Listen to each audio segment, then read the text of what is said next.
کہ واقعاً سوال آیا کہ جی وہ نقل کرنا یہ تو ہمیں پتہ ہے کہ اچھی بات نہیں ہے، لیکن کیا شریعت کی روح سے حرام بھی ہے؟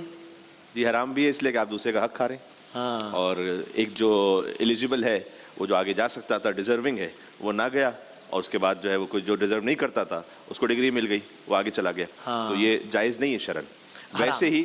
ویسے ہی اس وقت جو فقہائے کرام ہیں جو اہل تشیع میں عالمی طور پر جن کی تقلید ہو رہی ہے اور جن کو فالو کیا جا رہا ہے، ان سب کا فتویٰ یہی ہے تمام گورنمنٹ کے رولز کو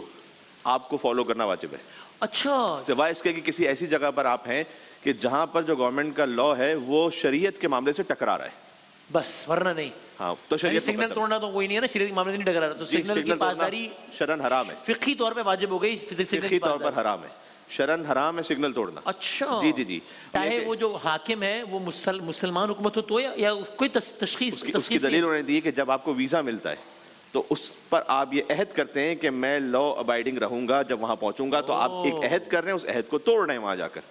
تو یہ شرعن جائز نہیں ہے۔ تو ایک قانونی سٹیزن ہونا شرعی لحاظ سے بھی کم از کم فقہ جعفری ہے، باقی مفتی صاحب بتائیں گے۔ شرعی لحاظ سے بھی اس پر عمل کرنا واجب ہے، سوائے اس کے کہ ایک صاحب نے مجھ سے پوچھا، میں نے کہا یہ تو ایک استثناء بن جائے گا کہ قبلہ صاحب ہم تو شریعت کے حکم کی پابندی پہ رات کو 12 بجے سگنل پہ کھڑے ہوئے، لیکن ڈر یہی ہے کہ کوئی آ جائے گا اب بیچارہ، یہ مسئلہ یہ واقعی کراچی میں پیش آنے والا مسئلہ ہے، سچی بات ہے۔ جی جی، اور وہ کہے گا کہ جناب جو کچھ ہے آپ موبائل دے دو بھائی، آپ جی جی جی، مہربانی تو کرو۔ ایسی صورت میں جان مال کو بچانے کے لیے کوئی کر رہا ہے الگ بات ہے، صحیح۔ لیکن عام حالات میں واجب ہے۔